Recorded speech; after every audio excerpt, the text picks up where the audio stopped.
We're going to start off today by learning a little something about free speech. Something that Democrats in Pennsylvania aren't really either aware of, don't care about, or just want for themselves and not for their political adversaries, as it were. Well, as the party of unity and healing, you should be able to set the parameters for such, but not according to the lieutenant governor. That is John Fetterman, the giant 6'7", 300-pound science experiment that looks like what would come out of the machine Jeff Goldblum was working on if you stuck Kylo Ren and the Big Show in there. No, but apparently the oxygen level of the air up there is fairly thin for this fucking brilliant hot take to come out of his mouth when he was on CNN yesterday or the day before. And he proffered the opinion that you do not have the right to spread lies that are yelling fire in a crowded theater. Oh, buddy, yes you do, and that's what we're going to learn here today. On Friday's CNN newsroom, Pennsylvania Lieutenant Governor John Fetterman, a Democrat, shocked, right? Somebody who's actually in a significant role of power, who is dumber than Tom Wolf, the governor. So, two peas in the proverbial soy pod. Said that advancing lies that are demonstrably false is yelling fire in a crowded theater when there is none. Now I understand why his eyes don't focus on a singular point. And you do not have the right. That is not protected speech. Au contraire, mon frère. Fetterman said the idea that you have unlimited free speech to advance lies or demonstrably false is yelling fire in a crowded theater when there is none. No, that's just wrong and stupid. After host Poppy Harlow asked about President Donald Trump being removed from Twitter, Fetterman said, so the idea that saying that Pennsylvania was rigged or that we were trying to steal the election, unquote, that is a lie. Oh, okay, can we check the numbers? No? Oh, okay, can you guys follow your own laws? No, you don't want to do that either? Oh, okay, then yeah, I guess it's unconstitutional, or it's a lie if you want to run the numbers back yourself. I'll just take Andre the Jizz Sock's opinion on this one. The second those tweets went up, they should have been deleted. That's not deplatforming someone. This guy is functionally retarded, okay? The best part of him ran down his mother's inner thigh. It's deleting lies that are yelling fire in a crowded theater when there is none, and there's that difference. That's not protected speech. You cannot use a private platform to deliberately spread what you know are lies. I don't think he's ever been on Twitter or Facebook before and seen all the Antifa collection of doxes or how every violent riot over the past summer was organized exclusively on those platforms, but he's going to be the arbiter of truth in this one, so I'll let him have that little bit of a leeway. Cause harm and incite violence and mass chaos, that's exactly what Twitter allowed up to recently.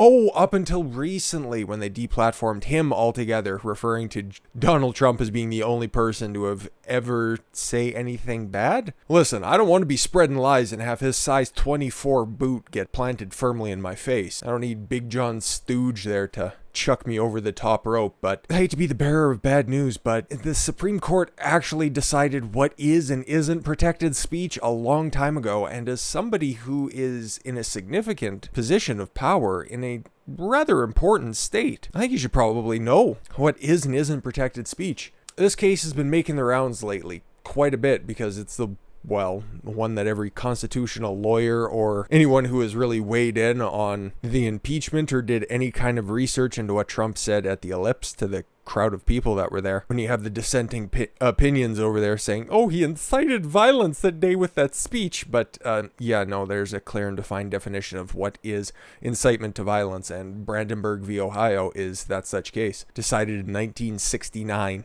So Brandenburg, the leader of the Klan, and this was about the last time that they were, functionally relevant. But yes, there's white supremacists everywhere, so we have to cite a case that uses white supremacy. So that's why they're so quick, the people who are trying to push the impeachment and say that anything that they don't like is an incitement to violence and pervert speech. But that'll be their way to slither out of this court ruling, I totally suspect. Was convicted under Ohio's criminal syndicalism statute, which prohibits advocating violence for political reform.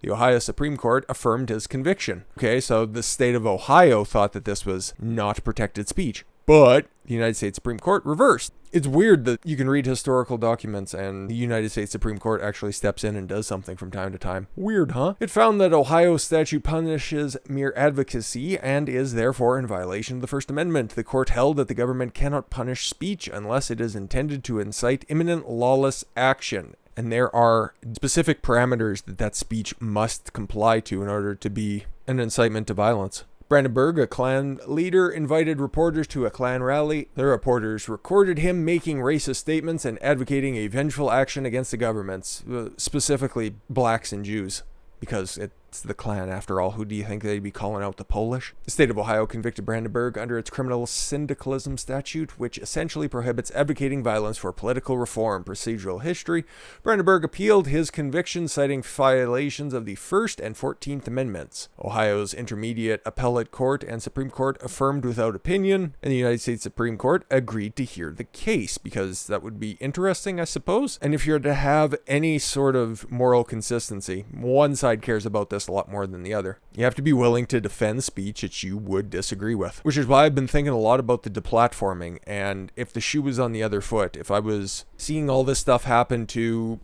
just throw in Joe Biden, okay? A younger, more affable Joe Biden, because right now it would just look like everybody would be beating up on an old man, and that just, the optics in that would be terrible. Would I be as avarice in my defense if every platform was moving to remove Joe Biden on conjecture and hearsay? I, first of all, have a monumental task of trying to think that the entire apparatus, media, big tech, and everything would side with the right, and throughout history that has just never, ever been the case, because at this time the Klan was still explicitly Democratic, and not the type of government, but instead a racist political party. And remember who chaired the PMRC to take away the heavy metal music of the 1980s. That was Tipper Gore, by the way, not Laura Bush. The left always tries to curtail speech, but that's not the point of this, okay? I was trying to think that. I was trying to put everybody into the opposite position, and you just got to, okay? It's like, here's a better example, okay? If Bernie Sanders wasn't allowed to speak his mind-rendingly stupid opinions on socialized everything, make sure everybody gets free healthcare, and the billionaires will pay for it, you wouldn't have the opportunity for Ted Cruz to go on stage during that debate that they had a few years ago and completely break down all of his ideas on free healthcare. Did that do much in the long term? No, because your average college student isn't as bright as the piece of paper they get after their 4 years gender studies degree. But without the opportunity to refute both sides of the argument, all you're going to do is create radicals on both ends, and that's what everybody should be trying to avoid. That's at least what I'm trying to avoid. We don't need to have any more Antifa members, and we don't need to have any more, let's just say for argument's sake, white supremacists, whatever form they take nowadays. Everybody in Congress that has an R at the end of their name. Shut up. You just gotta be consistent. You can't be a hypocrite. So what was the reasoning behind allowing the Klan to march through the streets of Ohio shouting that they were going to go to a certain black person's house and send them all back to Africa, which has been the crux of many a hack 80s comedian's jokes, or if that fails at the audience, they would always revert back to the Jews and a penny rolling across the street. Those old fucking classic jokes that your creepy uncle would say at Thanksgiving dinner. There's a marked difference between mere advocacy, which is protected speech, and inciting people immediately to commit violence, which is not protected speech.